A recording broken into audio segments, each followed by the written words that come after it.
yung bagong katangian na personal na iba sa ordinaryong bagay. At yung ating bibigyan pansin, nawa tayo ito, ayaw sa ating makikita aral sa pagkakasya. Kaya, ang ating kailangan ay marabuti, natibag at ilagyan ko dito ang tayo. Father, you not give up. You are Lord.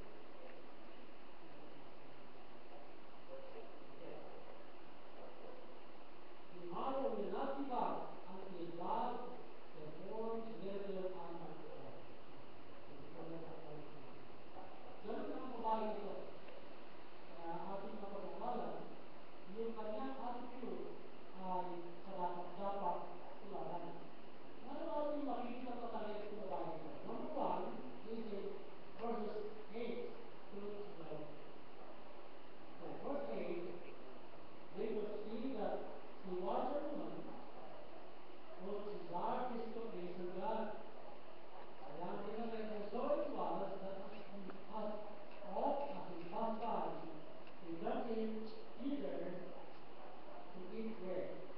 Makita natin ang unang punto, this woman was hospitable. Kaya, her hospitality. Bakit? Ito malagdag. Alam niyo yung paano magparang. As the man of God passes through their place, maroon siya talagang pag-entertain sa mga God because of that.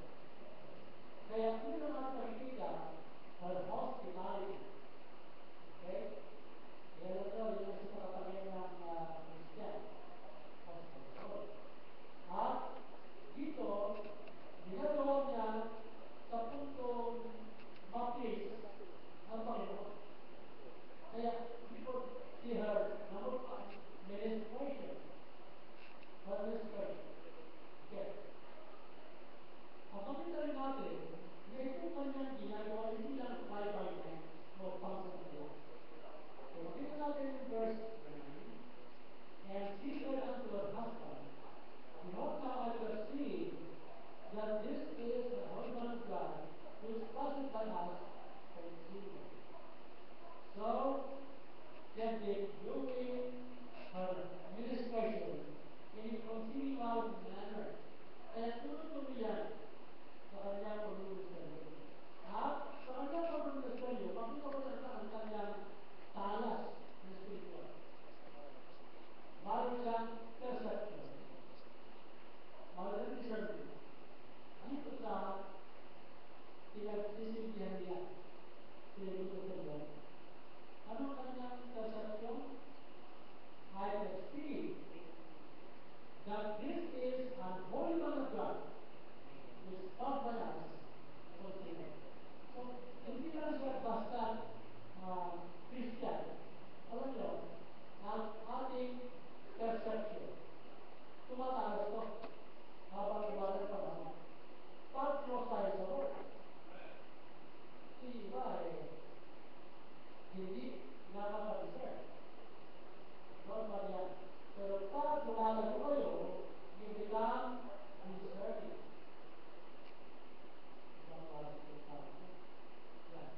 You begin to include into the future and into the inner part of the church of God. Kaya, yan tawag yung discernment. Kaya, ito ay kanya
that continually, and it was not acceptable. But nevertheless, say what? For a remuneration. Eh, makita natin dito, na yung kanyang ginagawa, tinanggap na kahit kailangan ng puso, yung pinag-minister ko. Alam niyo, maalala ko yung isang doon sa paraiso. Yung galing mo. Ito sa may paraiso. Itong paraiso, may asawa. Na yung asawa, nagwawala. Nagwawala.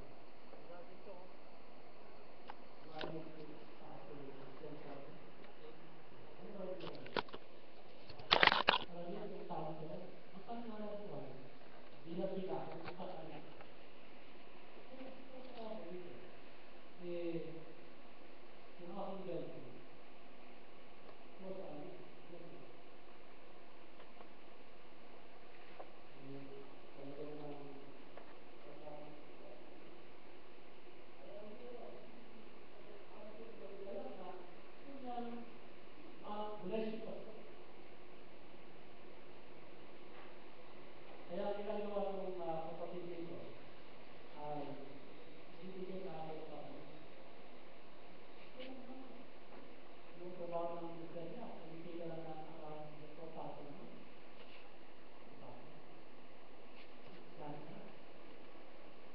Ano nangyari? God, very good. Nakapagpatapos siya. Nagwawala. Pero kanya, hindi nagpatapos siya. Hindi mo nakakatapos. At pinagpakas ng mga niya. Hindi ka na sa akin. Kanya lang ang siguro. Kasama ko. Kasi ito, may ginawa rin na tinatawag itong yang kita lihat ulang kerja bertahun bulan, apabila bulan. Nah, saya kira apa kata? Kalau orang itu kita akan remuneration. Verse 13. And he said unto him, say unto her, behold, thou hast been careful for us in all this care that is to be done for thee. For the son is spoken to the king, or to the captain of the host. And she answered, I dwell among my own people. Very important phrase. I dwell among my people. Meaning, hindi ako nabili ko sa kanya para tumanggap na tumanggap. Kontento na ako dito. So the word careful, brother, ay ito. Sa atin, pag naparaming ng careful ay naiyak, di ba? Pero dito ay it means all of care. All of care. Lalo pa tinutulungan. Kaya ka nagmamalasakit dyan, ito po siya, anak ko, kapatid mo, sawa mo dito.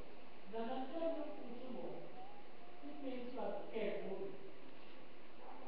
Pero ating sinalaman yan, ang name yan, bilhin mo ko, you are full of care. Kaya ito yung contemporary meaning, sa meaning yung ito yung sinabi. You are full of care. Sabihin po, at yun ang dahilan kung bakit ang blessing ng Panginoon ay kanya ibibigay dito sa lady. Okay. Ano ba yung blessing? In verse 13, makita natin, the lady serves in love, full of care. Ikalawa, verses 14 and 15. And he said, what then is to be done to her? And Gehazi answered, verily she hath much life, and her husband is old. And he said, hold her, and hold her. And when it hold her, she stood in the door. Yan. Kaya, yun ang ating nakikita rito. And in verse 16, and he says, about the season according to the time of life. What is the time of life? It is out the development of a child in mother's womb. It means that is 9 months. According to the time of life, thou shalt embrace a son. And he said, nay, my Lord, thou man of God, do not lie unto them handmaid. Okay. So nandun yung ako, according to the time of life, mayroon kang remuneration sa iyong full of care sa lingkod ng Diyos. Kaya, ibig sabihin, ito sa Biblia na pagkakas. If you have to do a favor, do it not because of the person, the work. Sapagkat dyan kayo bibigyan. Kaya kita natin na nung ano ang gusto mong gawin, ito ba magkaroon ako din sa hari, sa ganito lang, yes, ito ako. Sige, malinis pagiging ko ng bakit pagiging. At dito, nakita, ito hindi niya hindi dito. Sabi niya, gusto ko niya, wala siya. So, ano sabi ni Elijah? According to the time of life, thou shalt separate. Ang blessing mo, sa pagbuhay na sarili mo, sa lingkod ng Diyos, yung wala sa ibibigay sa iyo. Ano yan? Bilang mo. Ano ba? Sometimes we want to have a miracle, but our work does not want or God to want us. Kaya tuloy, lalo na kapag ginagawa mo pagpapala sa kapatlan, wala. Bakit? Our achievement, our activity does not warrant one. Yan ang problema natin.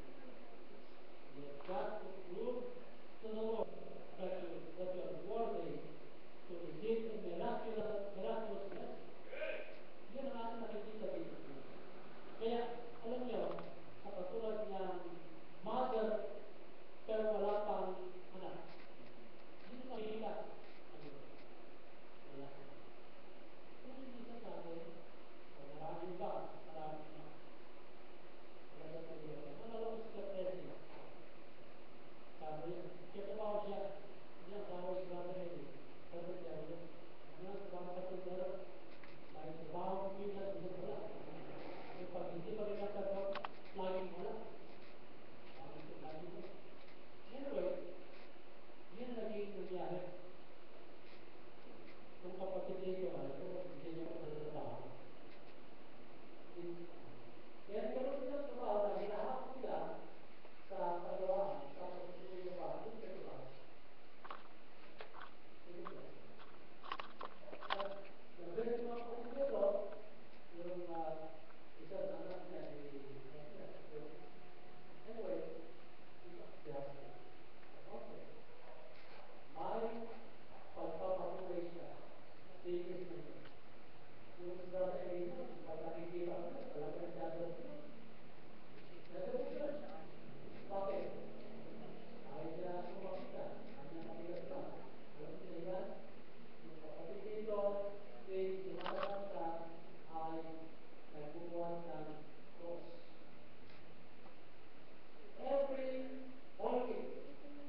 ng Panginoon sa mga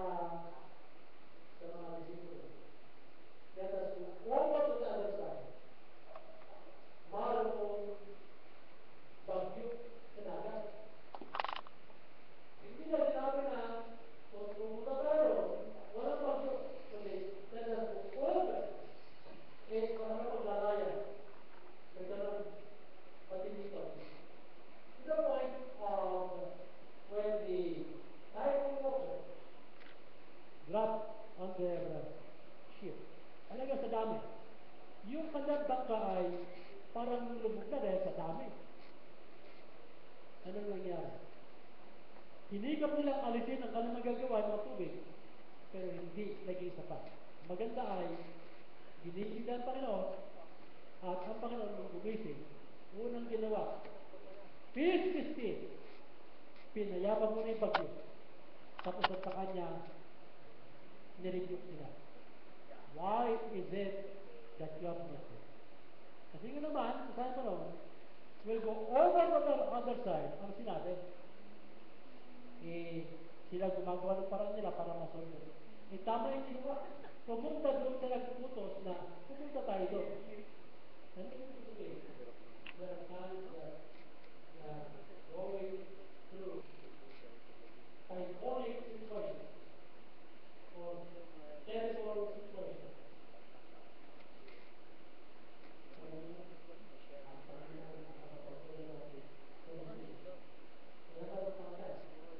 Rise in the vessel, your smile and the faith.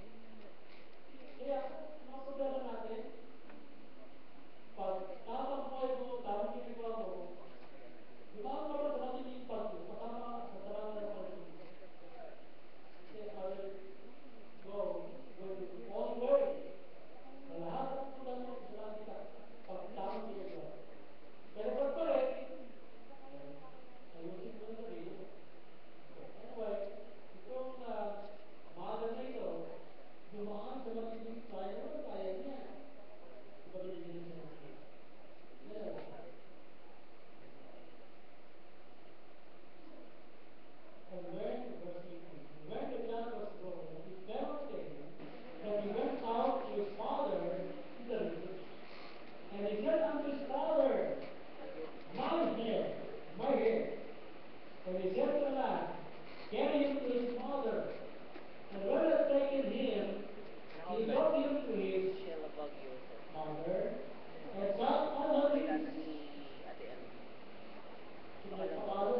great mother had her ministration, and the new generation, but was enjoying the blessing in trial and temptation. Now, when she was going through that, what happened? Sapat na ba na ayaw ko na, ayaw ko na, ayaw ko na? Alam niyo may mga tao kung minsan pag sa problema, tumatanggi. I would say this. So yan ang paraan para ihanda ka para pagpalain. Tatanggihan mo. Diba? Pagdating ng test, ayaw, nininervyos, natitense kung ano-ano. We've got to be prepared to go through these trials and testings because that is the method. That is the way for us to be promoted. Amen po ba? Yan ang paraan na ma-promote tayo. Yan ay paraan upang maipakita natin na karapat dapat tayo sa blessing. So, go through it. Kasama lang ang Panginoon. Alam niya, prayer ko, Lord, hindi na po balik. Kung ano man ang gusto niyong daanan ko, okay lang po sa akin. Basta't, samahan niyo lang po ako. Anong sinabi ni Moses? Ang sabi pa noon, sila ay pupunta sila sa promised land. May sinabi si Moses, if thy presence go was not with me, carry us not up thence. Ibig sabihin, kung inyo po ako samahan, Lord, huwag niyo na akong dalhin doon. Good deal. Amen po ba? May problema, pero pagkatapos to blessing. Anong ating ibargain sa kanya? Lord, basta samahan niyo ako kahit mabigat. Alam ko naman, di niyo ako hayaan na dinanto para mamatay. Okay lang po. Take challenge. Amen ba? Don't avoid it. Take it. Receive it. Ano ang point? Tanggapin mo. Huwag mong iwasan. Sapagkat wala nang dahilan na i-bless ka kung iwasan mo yan. Ilalo kung opportunity, paminsan-minsan ang dumarating. Mabuti kung dagsan ng opportunity. Hindi po eh. Kung minsan, one in a blue moon, o once in a blue moon, iba eh, pag dumating yan, samantalain mo. Okay? So yan po ang natin nakikita. Her trial and temptation. Anong trial niya? Her faith was tried, she lost her child. And then, sa verses 21 hanggang 23. And he went up and laid him on the bed of the man of God, and shut the door upon him, and went out. And he called unto her husband, and said, Send me, I pray thee, one of the young men, and one of the asses, that I may run to the man of God, and come again. And he said, Wherefore wilt thou go to him today? It is neither new moon, nor Sabbath. And she said, It shall be well. Going to God through his man during times of trials and testing, it shall, what? Be well. Going to God through his man during trial and testing time, it shall be well. Alam minsan sa atin? Okay. Sa ating pagbabasa, nakita natin kay Judas. Nung siya ay dumaan sa matinding pagsubok, sino ang kanyang pinuntahan? He went to the priest, the Bible says. And he threw the 30 pieces of silver. Tinanggap pa siya, hindi. Wala kayong pakialam dyan. Tayo dyan. Alam nyo, kung bumaling lang siya sa Panginoon, kung bumaling lang, this situation should have been different. Amen ba? Pero hindi. Pumunta siya sa pari. Humingi ng tulong. O para ayusin yung kanyang pagkung. Alam niya mali eh. Alam niya, pag may mga mali, mga situation, go to your God. Kung wala siya pakita na promise na mapanghawakan mo, come to your pastor. by the grace of God, I'm ready. Amen ba? Yun ang kailangan natin. Come to your pastor, or go to your pastor, and let's pray together, let's work together, let's analyze things together, and ask God for solution to the problem. Ang Panginoon lagi may solution yan. Walang problema ng tao na hindi kayang isolve ng Panginoon mo. At ang paraan, dalawa na yan, na nahuhulog. Ang paraan, nandito lahat sa Biblia. Kaya, yan ang blessing natin. So, ano natin makita? We could see her, what? Resolution. Her resolution. Una, we could see this mother's situation, her life, her ministration. Number 2, her remuneration. Number 3, her trial and temptation. Number 4, her resolution.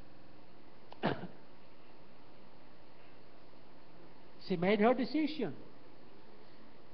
Ano kanyang decision?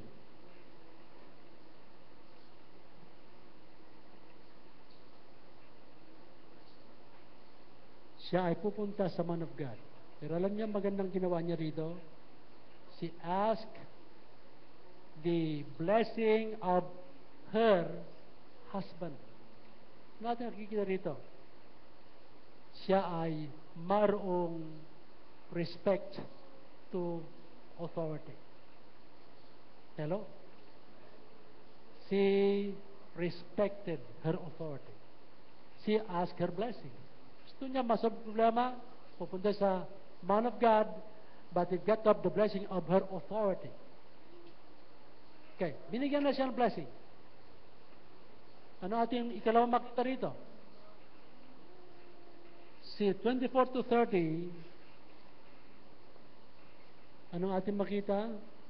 Verse 24, then she shuddered and asked and said to her servant, I will go forward, slack not thy feet, except I bid thee.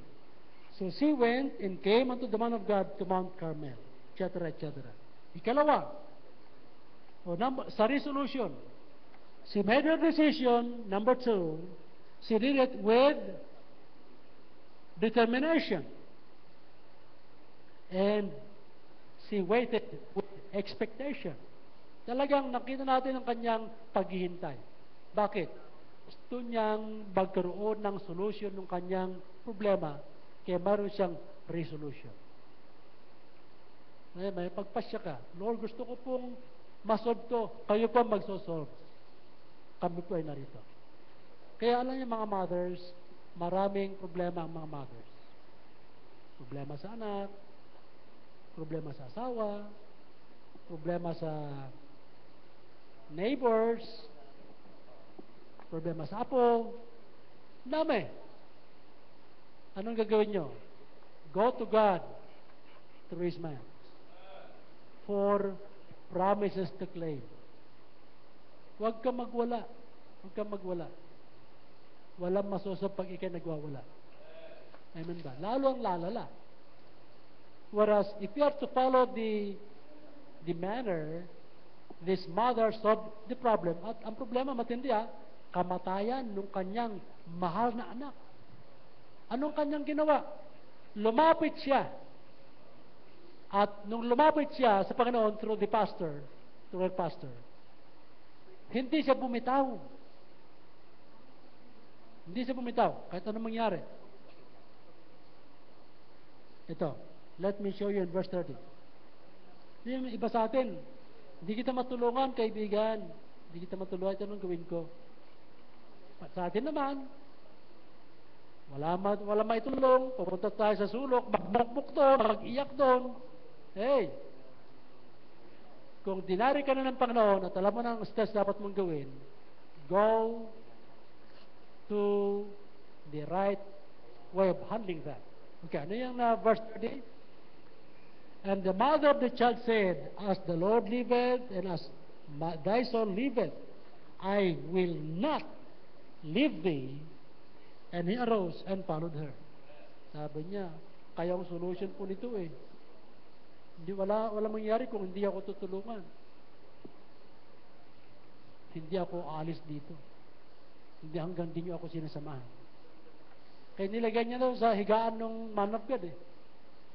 Ano ibig sabihin niyan? Hindi siya bibitaw. Hello! Hingi ka ng tulong sa Panginoon, huwag kang bibitaw kahit ano mangyari. Kung naniwala ka na sa solusyon, huwag kang bibitaw kahit ano mangyari. Kung mamatay ka sa iyong panindigan, huwag kang bibitaw. Hello? Kaya mothers, you have now the solution. Minsan mga anak natin, especially mga lalaki, ang titigas ang ulo. Ma-pride pa. Hindi lang lalaki, pati babae. Ma-pride din. Tigas din ang ulo. Tama po? Hindi, mga katulad nyo, ang babait mga anak ninyo. Kontra nyo Sa ngayon, talagang ang hirap. Ang hirap. Kasi mga palabas, ay kikita mo yung mga bata, sinisigaw ni magulang yung mas malalaki. Kita mo, lalayas, etc.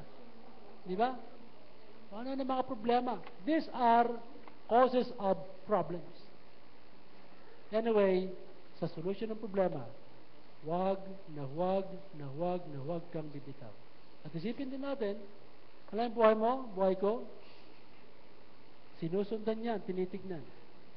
Gusto mo magkaroon ng magandang outcome yung buhay ng iba, at ikaw ang namumuno, magpakabait ka. Pakabait ka. Ngayon, papakabait naman po ako, pastor. Pero iba hindi. Huwag mo silang gayahin. Tuloy-tuloy ka sa pagpapakabait. Pagpapakatino. Amen po? So, her resolution. She made her decision. She did it with determination. She waited with expectation. And what happened after that? Anong nangyari? The mother's son's restoration. Okay po? Let's go to verse 33. He went and therefore and shut the door upon them twain and prayed unto the Lord. Elisha, hindi Elijah. Elisha went to the Lord where the child was. Kumbaga, talagang binitbit niya. Elisha, in verse 34, laid upon the child. Natin. And he went up and lay upon the child and put his mouth upon his mouth, and his eyes upon his eyes, and his hands upon his hands. And he stretched himself upon the child, and the flesh of the child waxed warm. Bakit? Itong buhay ay naging dahilan kung bakit yung patay na bigyang buhay. You get the message? Tayo na nakakakilala sa Panginoon, ito, here is a person, no spiritual life, no nothing. But because we are ministering with determination, we begin to infuse life by God's grace working. The person receives the word of the Lord, and it begins to wax warm spiritually. Hanggang sa napitan niya, matanggap niya, masave siya. Bakit? Ikaw ay determinado na tumulong sa tao. Amen po ba? Your life should be a life that causes a person to wax warm spiritually until they receive the Lord as their Savior and until life be seen. Ano ating nakikita rito? The restoration. Restoration.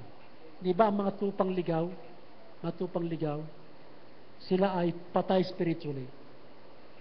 Tayo, pati tayo mga men, hindi lang ladies, let's do our job.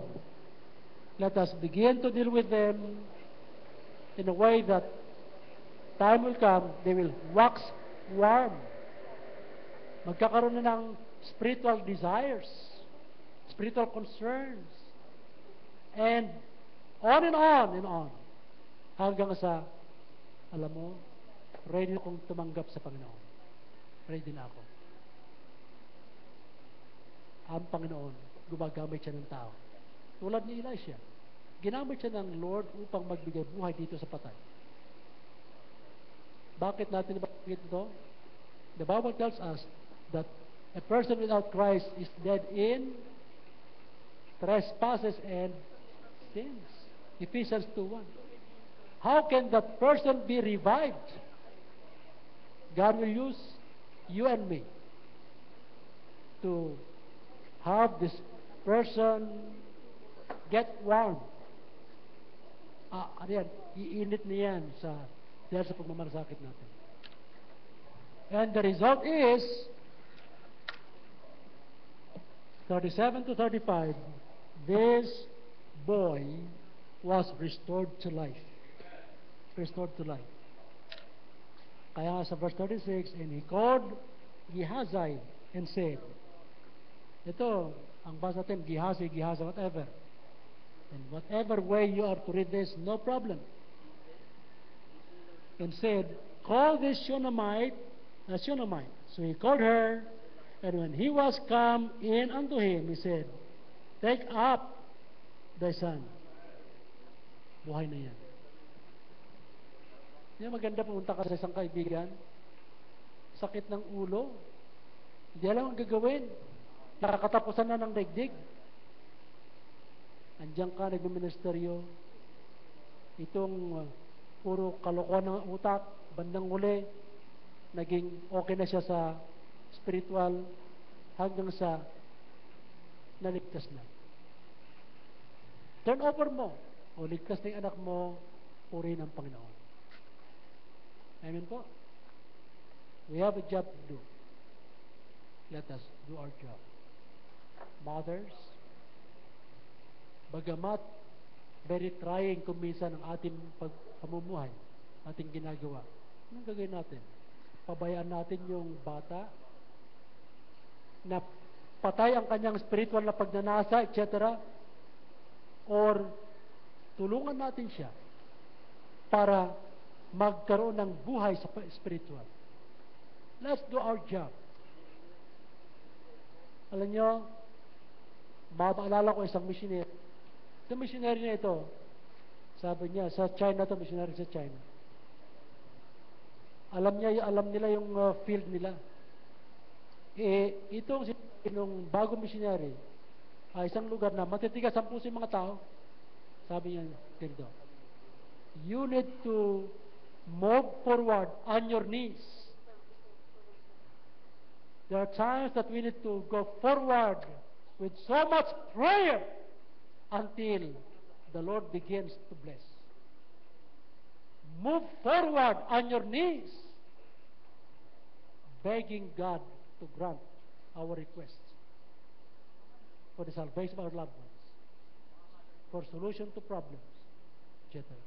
Go forward on your knees. Sa pagkakataon ito, hindi ko alam kung sino rito ang inappropriate mo ng Word of God sa sarili. Nawa, tayo magkaroon ng pagpapasya sa bagay nito. Yung iba naman sa atin, nawa ang iyong pasya ay, Lord, gusto kong magkaroon ng buhay tulad itong anak na patay. Alam nyo, only the Lord can grant life. And even if not life, only the Lord can grant that. Halimbawa, minsan sa ating mga buhay, sabi na, lahat tayo pag narasa na mag-visitation, mag-imbita, namatay na. Ano po natin? Go back to God and ask Him. Lord, grant revival on this area. Please. Humingi ka ng revival ng panahon, bibigyan niya. At kung wala ka pang katiyakan ng kaligtasan, magpasya ka. Lord, mother po ako, pero wala pa akong katiyakan ng kaligtasan. Gusto kong maging blessed mother. Only the Lord can grant life to us. Sa mga kalalakihan, ganun din. Minsan, nakikita ang struggle ng mother, hirap na hirap sa pagdadala ng anak. Hirap na hirap. What should we do? We could pray for that mother. Huwag lang yung mga mother na kahit saan ka pupunta, wala akong pakialam. Alam nyo, minsan yung pride yan, swallow the pride. It will not do you good. Tigilan mong mataas na ere. Ang Panginoon, hindi kailangan naging mataas ang ere niya. Naging mababa ang loob. Sapagkat ang nakikita niya ay yung pangailangan ng tao. At tayo, kailangan mag-mature din para maging katulad niya. Na huwag tumingin sa mga sugat na nilikha ng tao, sa mga pasakit at kung ano-ano. Huwag tayong dapat dinadala ng mga pangyayari. We've got to be in control, not under control. At this moment, sa mga wala pang katiyakan ng kaligtasan, magpasya ka. Yung mga iba na lumilimot niya tila, balikan mo kung saan area ka ng lamig, ng hina.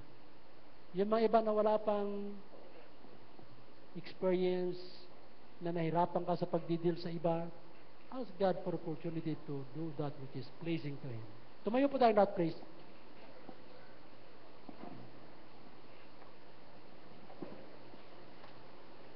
Sa mga wala pang katiyakan ng kaligtasan, can I invite you to come forward para magkaroon ka ng katiyakan ng pagtungo sa kalangitan?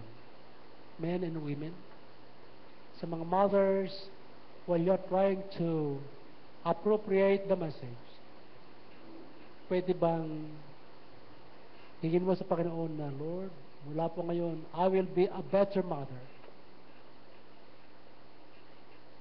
Hindi na yung self-centered, self-seeking. Hindi na po. Your will be done, not mine will anymore. Or from this time onward. With heads bowed, eye closed, please. Hindi ko alam kung sino ang nangailangan ng kaligtasan. If you are to raise up your hand, by that you're saying, Pastor Padua, gusto ko makatiyak ng pagtungo sa kalangitan. Gusto ko maligtas. Would you please pray for me? Meron po ba? Dito. Gusto ko makatiyak ng pagtungo ko sa kalangitan. Yung iba naman sa atin, Pastor, save na po ako. Gusto ko magpabautismo. Meron po ba? Okay. Iba sa atin, mga mothers, maari nakita natin may problema tayo. Hindi tayo lumalapit sa Lord.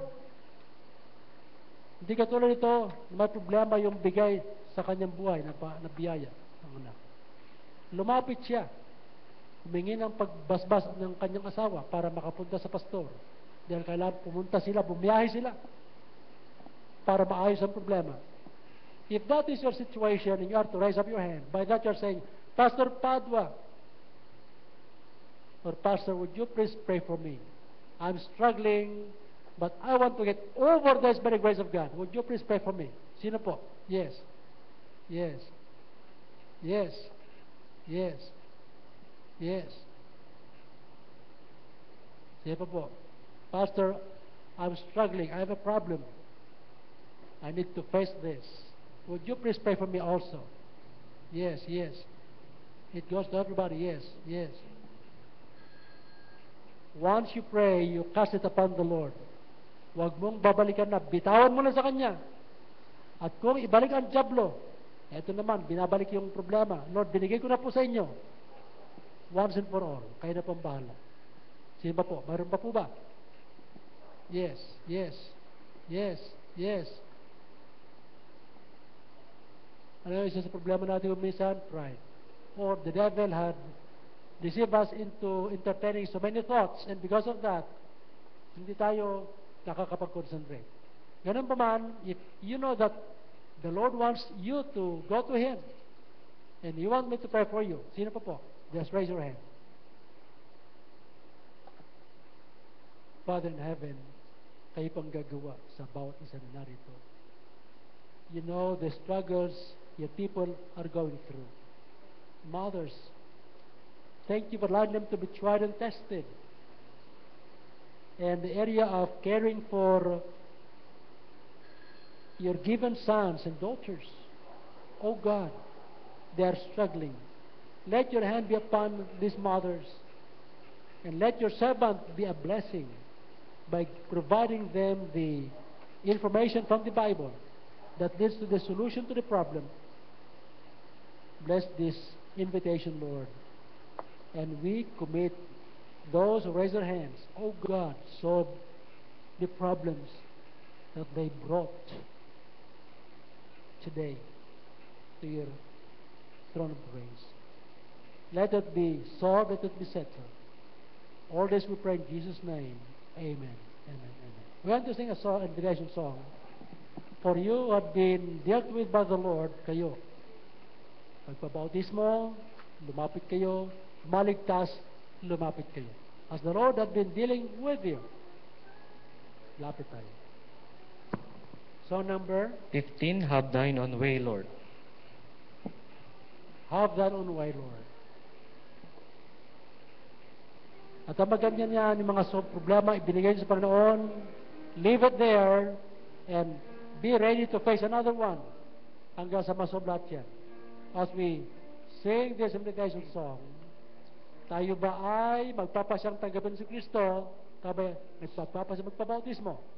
As we sing this first verse of this song. First verse now, sing. Have Thine Own way, Lord. Have Thine Own way. Thou art the potter. Let the Lord make and mold you after His I will. am the clay. Siya dapat mag-mold sa inyo. Mold me and make me after Thy will. Kung moldin mo sarili mo, siguro wala mangyayari. While I am waiting, yielded and still. Verse 2. Have Thine own way, Lord. Yung will niya, hindi will natin. Have Ang Thine mahalaga. own way. Search me and try me, Master, today. Whiter than snow, Lord, wash me just now, as in Thy presence, humbly Okay. I bow. Tumigil na tayo sa ating pag-awit. Ang mahalaga ngayon ay what will you do with the message you heard? Ito ba ay ibubuhay mo? God bless you as you do that. Ito ba tatanggihan mo? The opposite will be given to us. But at this moment, let's give everything to the Lord. At this moment, we're going to sing another song. Ulitin po natin, since Jesus came into my heart. Since Jesus came into my heart. Hymn number 33.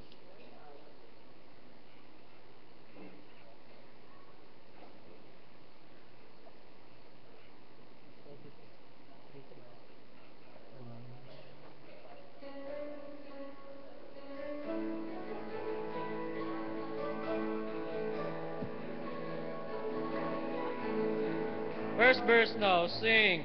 What a wonderful change in my life has been wrought since Jesus came into my heart.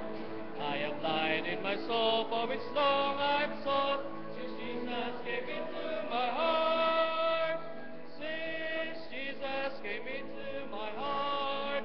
Since Jesus came into my heart. As the joy of my soul, like the sea billows roll. Since Jesus came into my heart, I am ceased from my wandering, going astray. Since Jesus came into my heart, and my sins, which were many, are all washed away.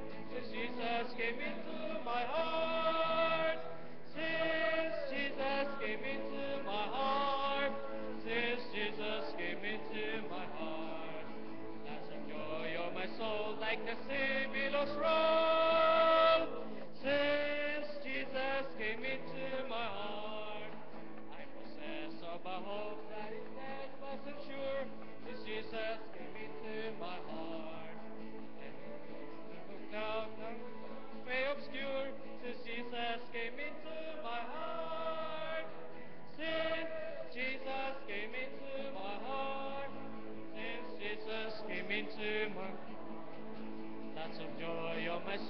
like the sea billows roll.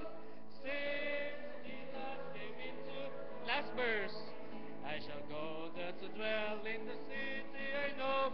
Since Jesus came into my heart, and I'm happy, so happy as onward I go. Since Jesus came into my heart. Since Jesus came into my heart. Since Jesus came into my heart. That's the joy of my soul, like the sea billows roll.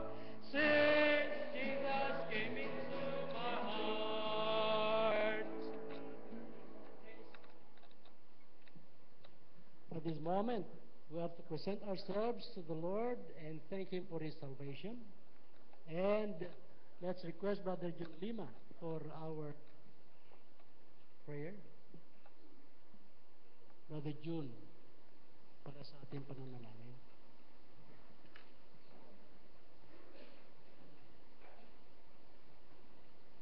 Tayo ba'y manalangin? O dakila pong mahal po namin Panginoon sa pakapangyarihan po lahat. Maraming salamat po sa umaga pong ito, sa biyaya mo po na inyong banal na salita na aming napakinggan. At napatuloy po sa amin, magbigay po ng matatag na pamumuhay at aming paniniwala sa iyo. Ngayon po, the Lord, sa biyaya pong ito na aming sa natamo sa linggo pong ito, ito po naway magamit sa iyong gawain at upang ikilalago sa iyong pong gawain. Mahal po Panginoon, maraming salamat po. Dalangin sa aming pagpagligtas in Jesus' name. Amen. Amen. Opo na po tayo.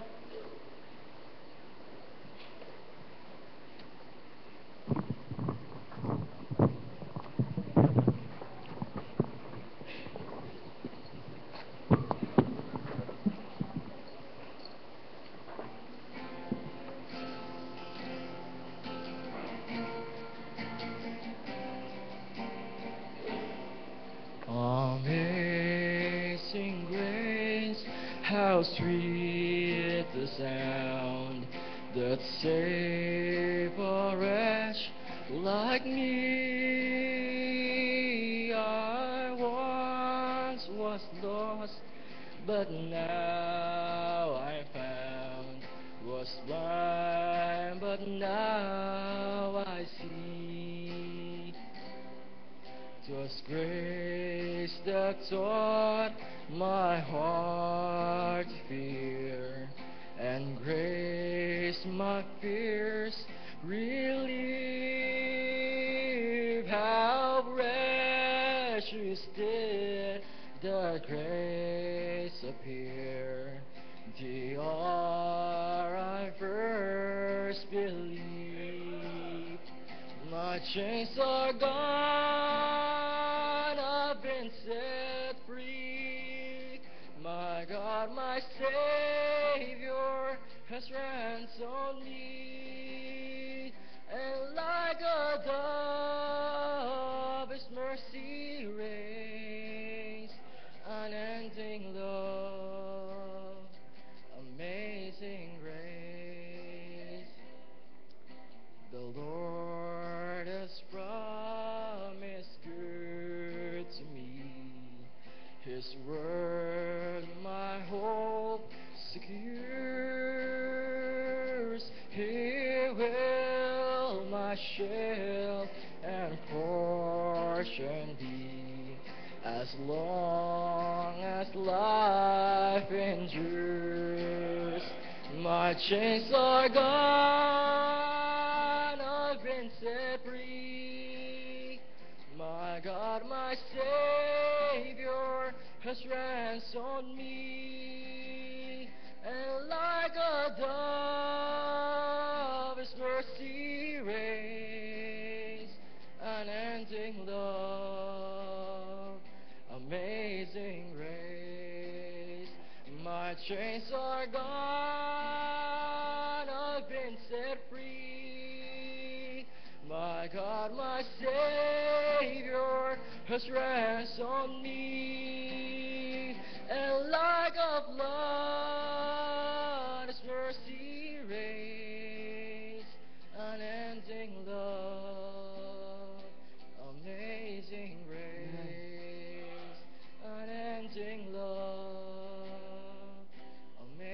amazing grace.